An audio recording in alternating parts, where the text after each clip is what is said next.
Hello, everybody. Miss Debbie here. Um, Looking forward to spending some story time with you this evening or any time of the day. You can tune in anytime that you want to take a break and just have your own personal story time. So today, as promised, I've got a Nancy book, and he's just as tricky as ever. So, and we'll have some more poems because it's still April, National Poetry Month. So, thank you for being here with me. So, snuggle into your couch or your bed or somebody's lap, or you can both look on your iPad and have a good story time. Ready? Hello, everybody. How are you?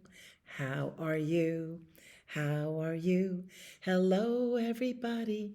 How are you? How are you today? Hope you had a great day and um, and a nice evening. I hope you had a good supper and you're ready to just get a few good stories under your belt and then drift off to dreamland.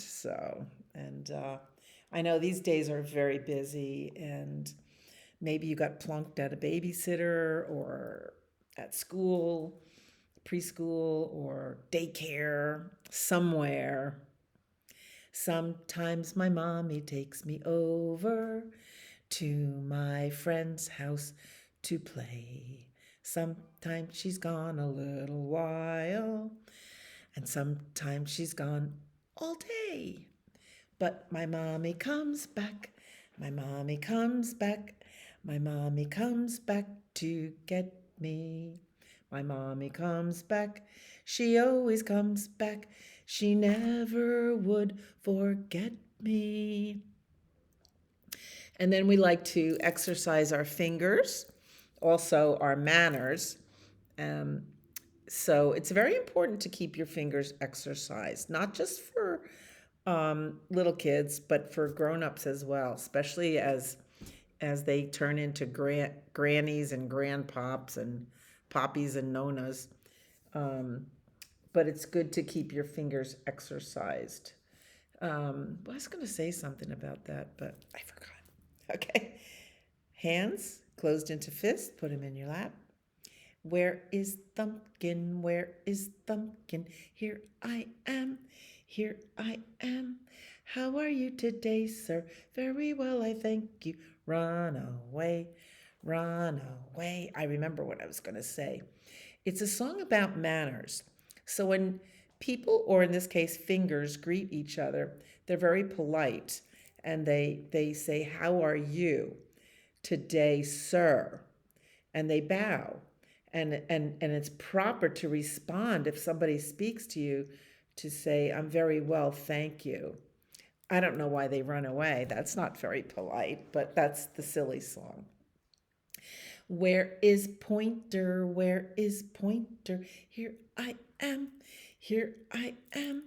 How are you today, sir? Very well, I thank you. Run away, run away. Our next finger I call tall lady. And ladies don't run, they stride. And a stride is a big step. They just stride along and swish their skirts. They don't run, they just regally walk like a queen. Where is tall lady? Where is tall lady? Here I am. Here I am. How are you today, ma'am? Very well, I thank you. Stride away, stride away. Where is Ringman? Where is Ringman? Here I am. Here I am. How are you today, sir? Very well, I thank you. Run away, run away. Where is Pinky? Where is Pinky? Here I am. Here I am. How are you today, dude? Very well, I thank you. Skip away. Skip away. All right. Rub your hands together. Shake them out. Do a little like a little chick flapping its wings or something. Oh, that feels good actually. Oh. Let's do our first book. Anansi and the Talking Melon, because I can hardly wait to share this story. Retold by Eric A. Kimmel and illustrated by Janet Stevens. Eric Kimmel does a lot of folk tales around the world, and it's just the way he retells them is just interesting. So, published by Holiday House, New York, and here is a picture of a fine melon. Maybe you have a melon in your refrigerator. It's not the season for melons yet. We're just planting them now, and then they'll be growing and they'll be ripe at the end of the summer. One fine morning, Anansi the spider sat high up in a thorn tree, looking down into Elephant's garden. Look at all those thorns in the thorn tree. Elephant was hoeing his melon patch. The ripe melons seemed to call out to Anansi, "Look how juicy and sweet we are. Come eat us."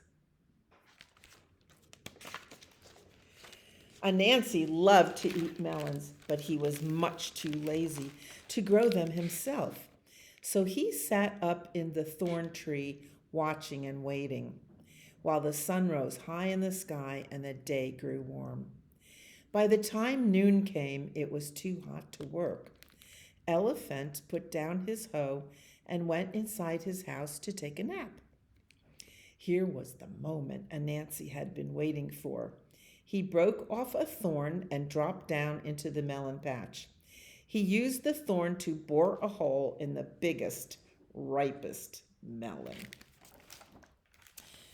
And here is Anansi. You see him holding that thorn, and he's chopping a hole in the rind of the melon. Do you like melons? They're so delicious. Anansi squeezed inside and started eating. He ate and ate until he was as round as a berry. "I'm full," Anansi said at last. "Elephant will be coming back soon. It's time to go."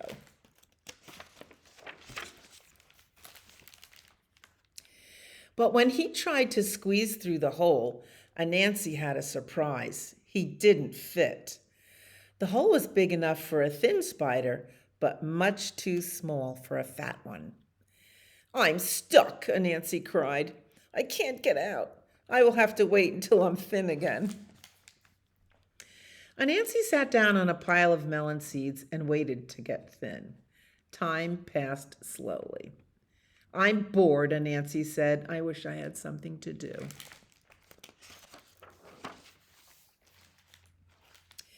Just then he heard Elephant returning to the garden. Anansi had an idea. "When Elephant gets closer, I will say something.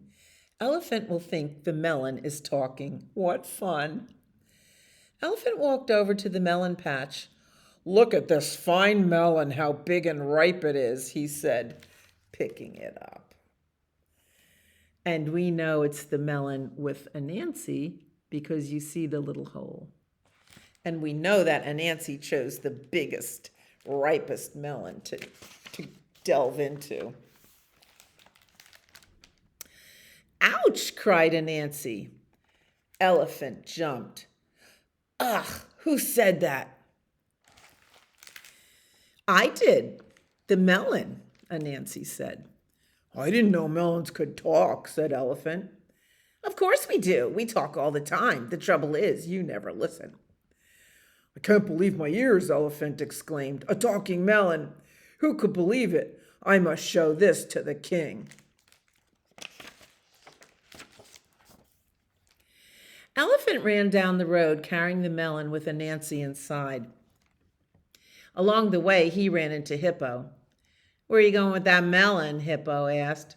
"I'm taking it to the king," Elephant told him. "What for? The king has hundreds of melons." "Oh, he doesn't have one like this," Elephant said. "This is a talking melon." Hippo didn't believe Elephant. "A talking melon? What an idea! That's ridiculous." That's as ridiculous as a skinny hippo, the melon said. Hippo got so angry his face turned red. Who said that? Did you say that, elephant? It wasn't me, it was the melon, elephant said. I told you it talks. Do you believe me now? I do, Hippo exclaimed. I want to go with you. I want to hear what the king says when you show him this talking melon. Come along then, said Elephant. So Elephant and Hippo went down the road together, carrying the melon. By and by, they ran into Warthog. Where are you taking that melon? Warthog asked them. We're taking it to the king, Elephant and Hippo told him. What for? The king has hundreds of melons, Warthog said. He doesn't have one like this, Hippo replied. This melon talks. I heard it. Warthog started to laugh. A talking melon? Why, that's as ridiculous as a handsome warthog, said the melon. Oh, Warthog got so angry he shook all over. Who said that? Did you say that, Elephant? Did you say that, Hippo? Of course not, Hippo and Elephant told him. The melon talks. Do you believe us now? I do, cried Warthog. Let me go with you. I want to see what the king does when you show him this talking melon.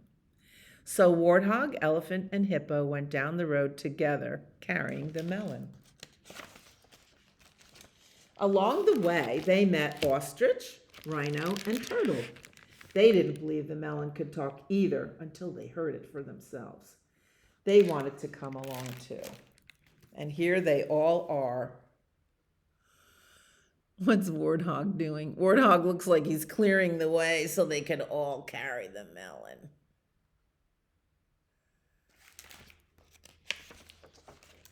The animals came before the king. Elephant bowed low as he placed the melon at the king's feet.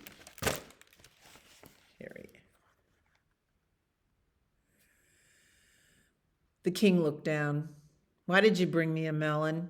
He asked Elephant. I have hundreds of melons growing in my garden.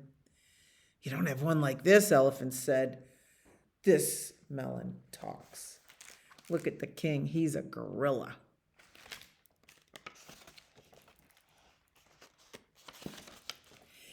A talking melon? I don't believe it. Say something, melon. The king prodded the melon with his foot. The melon said nothing. Melon, the king said in a slightly louder voice, there is no reason to be shy. Say whatever you like. I only want to hear you talk. The melon still said nothing. The king grew impatient. Melon, if you can talk, I want you to say something. I command you to speak. The melon did not make a sound. The king gave up. Oh, this is a stupid melon, he said. Just then the melon spoke.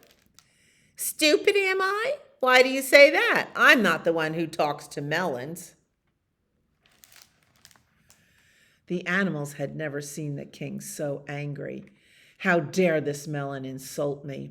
He shouted. The king picked up the melon and hurled it as far as he could. The melon bounced and rolled all the way to Elephant's house. Kapoom! It smacked into the thorn tree and burst into pieces. Anansi picked himself up from among the bits of melon rind. All the excitement had made him thin, and now that he was thin again, he was hungry. Anansi climbed the banana tree. He settled himself in the middle of a big bunch of bananas and started eating. Elephant returned. Look at Anansi up in the bananas. Elephant went straight to the melon patch. You melons got me in trouble with the king, Elephant said. From now on, you can talk all you like. I'm not going to listen to a word you say. Good for you, elephant, Anansi called from the bananas. We bananas should have warned you. Talking melons are nothing but trouble. The end. I love that book. All right, that's book number 1. Let's get ready for bed now. This is the way we wash our face, wash our face, wash our face. This is the way we wash our face before we go to bed. This is the way we brush our teeth, brush our teeth, brush our teeth. This is the way we brush our teeth before we go to bed. This is the way we comb our hair, comb our hair, comb our hair. This is the way we comb our hair before we go to bed. This is the way we blow a kiss, blow a kiss, blow a kiss. This is the way we blow a kiss before we go to bed. Those things are very important, especially brushing your teeth. Very, very important for your good health. So always remember, brush your teeth in the morning and at night. Book number 2. You know what? This is called Find a Cow Now, and it's by Janet Stevens and her daughter, Susan Stevens Crummell. And this is published by Holiday House, New York. So, isn't that interesting? You'll notice that in Anansi, it was illustrated by Janet Stevens. And in this book, it's written and illustrated by Janet Stevens. Janet Stevens has a lot of books, and you'll love the illustrations. So this is about a dog and a bird. I have a bird like that. It's a little parakeet. This is a fun story. I had a lot of fun reading it. So here's the dog. Oh, he's lucky. He's laying on a dog bed that's on top of a rug, and there's the bird in the cage.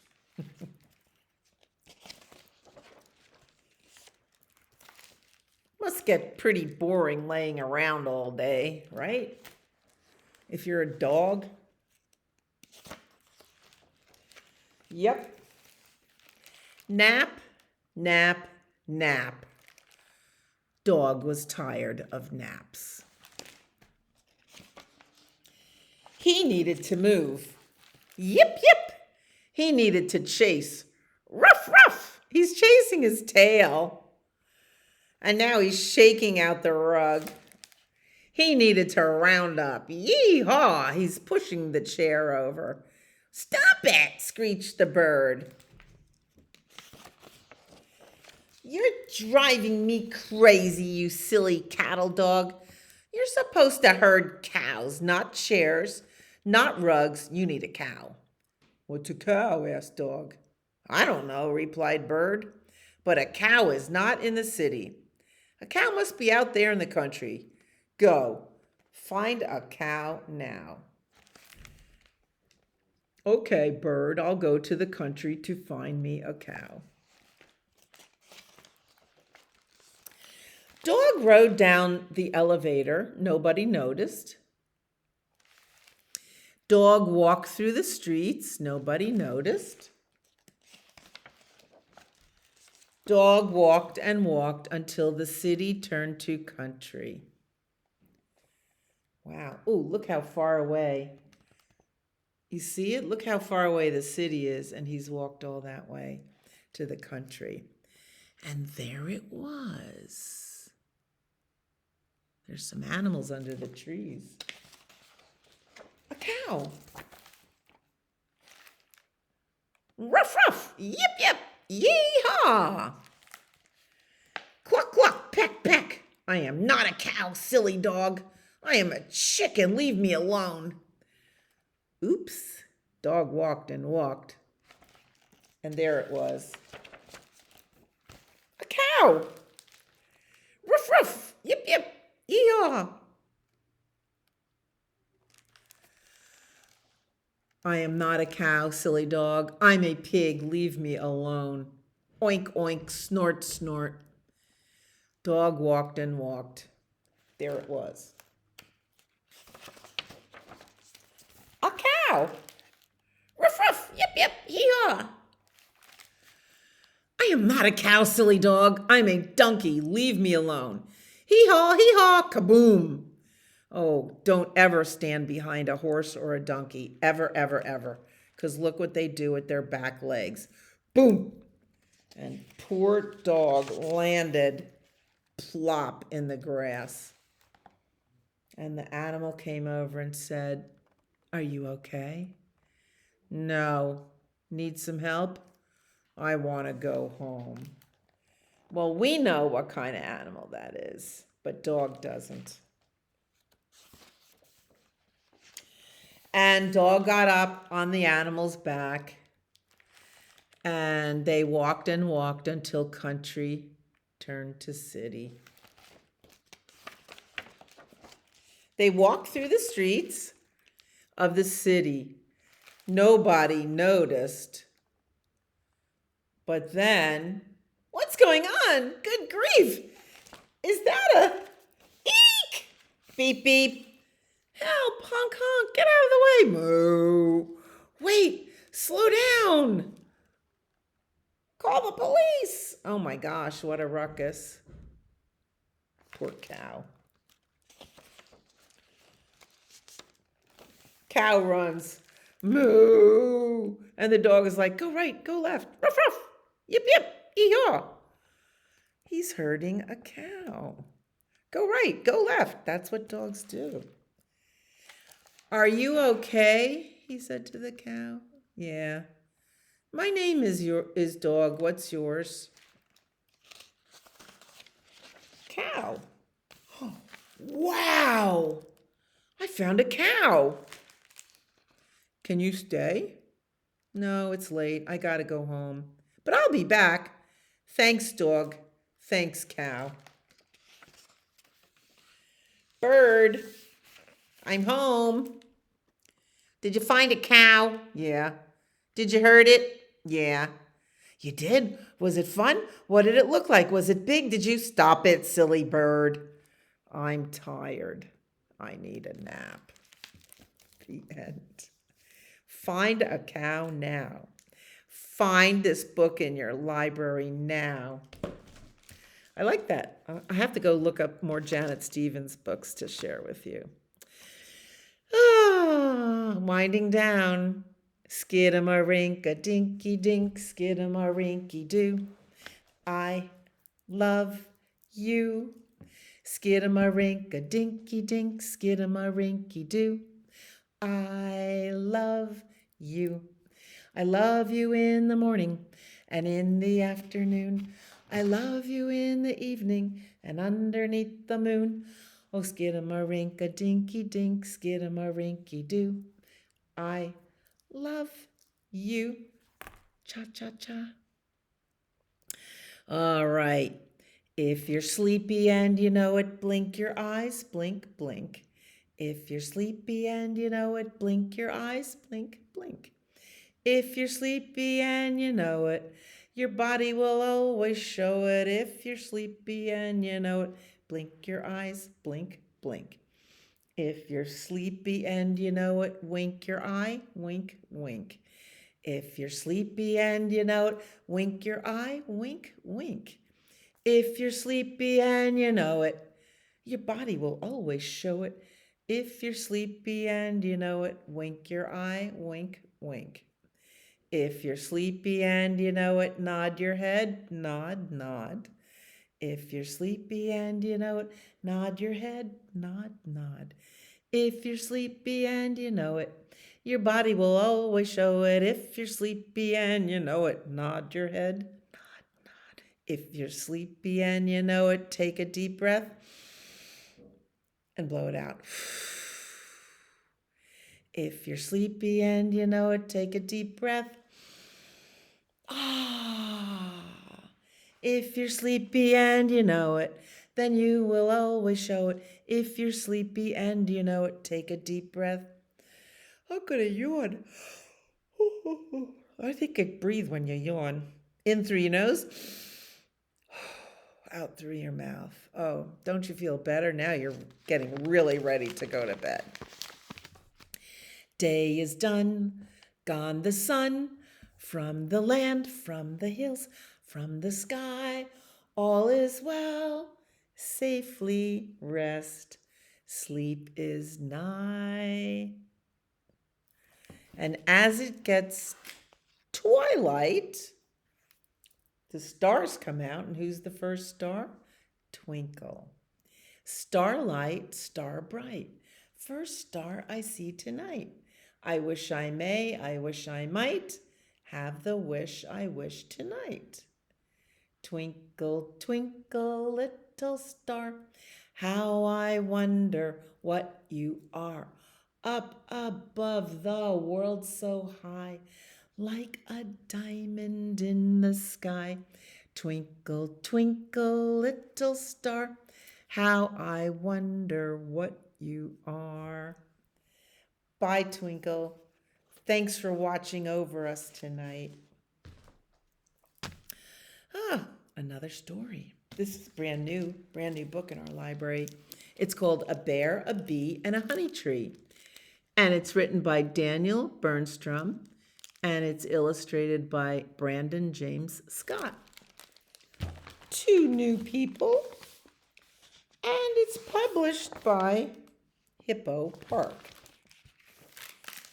Hippo Park.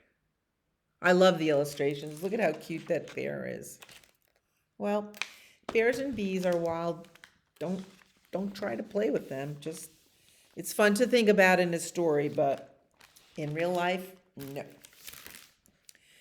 A bear. He's waking up in his cave. A bear. A bee. A bee is waking up too. And a honey tree. A honeycomb is in the tree. If you read Winnie the Pooh, you'll know those stories have to do with Winnie the Pooh. The little bear is always going after some honey. A bee, a busy bee, gathering nectar from the flowers. A honeybee, he goes back to his honeycomb or his hive to put the flower nectar in there. A bear, a hungry bear, look at his tongue hanging out. Supposedly bears love honey. A honey bear, he can smell that honey a mile away. A hungry bear, a busy bee. Look at the bee giving the bear the eye. A bear and a bee in a honey tree. Hey, get out of my honey. A busy bee, a busy bear, a sneaky, busy honey bear. Here's the bee protecting his hive. And look at the sneaky bear. He looks like he's hanging upside down in the honey tree. A sneaky, busy honey bear. A fretful bee. What's that bear gonna do? What's that bear gonna do? A paw in a tree. Oh my goodness, he stuck his paw right in the honey. A very angry honeybee. A very angry fuzzy bee. Angry, that bear stole his honey. A grumbling bee, a rumbling tree. Uh-oh. The other bees are waking up. The bear has honey dripping off of his mouth. A million fuzzy, buzzing bees. Uh-oh. A tumbling bear, tumbling right out of the tree, still has honey on his paws. Bird fell out of the tree with him. A swarm of bees, angry bees. A running bear, a patch of weeds. He's hiding in the weeds. Look at that swarm of bees. Ooh. A million bees up in the air are searching for a hiding bear. He's hiding in the tall grass. A million busy, buzzing bees returning to their honey tree. And somewhere, oh, the sun is going down. There's the bear. And somewhere, a hungry, grumbly honey bear. The moon is up now. These pictures are so fun to look at. I think he's dreaming about tomorrow of going back to the nest and getting some more honey. The end. Fun book, isn't that? It's a great book. Okay. It is time for Lily White's party. Go hippity hop to bed. I'd rather stay up instead. When Miss Debbie says you must, there's nothing but just go hippity hop to bed. So let's row our boat to dreamland, and then I'm going to share some nighttime poems again. Row, row, row your boat gently down the stream. Merrily, merrily, merrily, merrily, life is but a dream.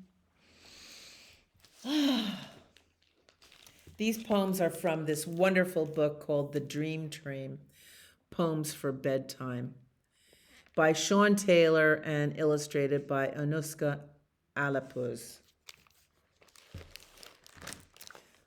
I could read poems from this every day.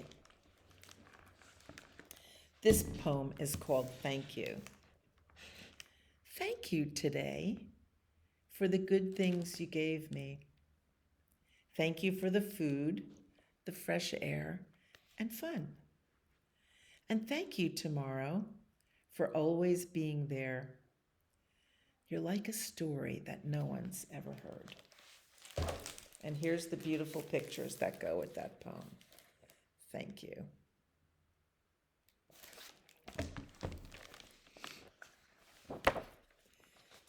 This poem is called The Middle of the Night. It's the middle of the night. The knives and forks are asleep in the kitchen. The towels are asleep in the bathroom. The curtains are asleep in the windows. The shingles are asleep on the rooftops. The flowers are asleep in the gardens. The train is asleep in the station. The wind is asleep in the clouds, but the stars are awake in the sky. It's the middle of the night. And there's a picture like of the house and everything that the poem just talked about. Last poem. The Baker Dog. In the small of the night, the whole town is still, but the baker dog is up. The baker dog is working. A glow from his oven warms the baker dog's face. While we rest in bed, he's measuring and mixing. While we're fast asleep, he's stirring and kneading. While we're lost in dreams, he bakes loaves of bread. In the small of the night, everything is still, but the baker dog is up. The baker dog is working. The baker dog is making the town's morning bread. Isn't that beautiful? There's his oven where he bakes the bread. Do you see that big paddle? That's how you put the loaf in and then also pull it out of the oven, because you can't put your hands in there even if you have a pot holder on. And that's what bakers do. They bake all night long, so in the morning we have fresh bread. And you'll see delivery trucks bringing bread to the supermarkets and the grocery stores in the mornings. So, the end. Oh, I love this book. Anyway, thank you for being with me tonight, and I look forward to seeing you next time. Thinking of some brand new stories to tell you. So, you are my sunshine, my only sunshine. You make me happy when skies are gray. You'll never know, dear, how much I love you. Please don't take my sunshine away. Good night, sleep tight, and sweet dreams.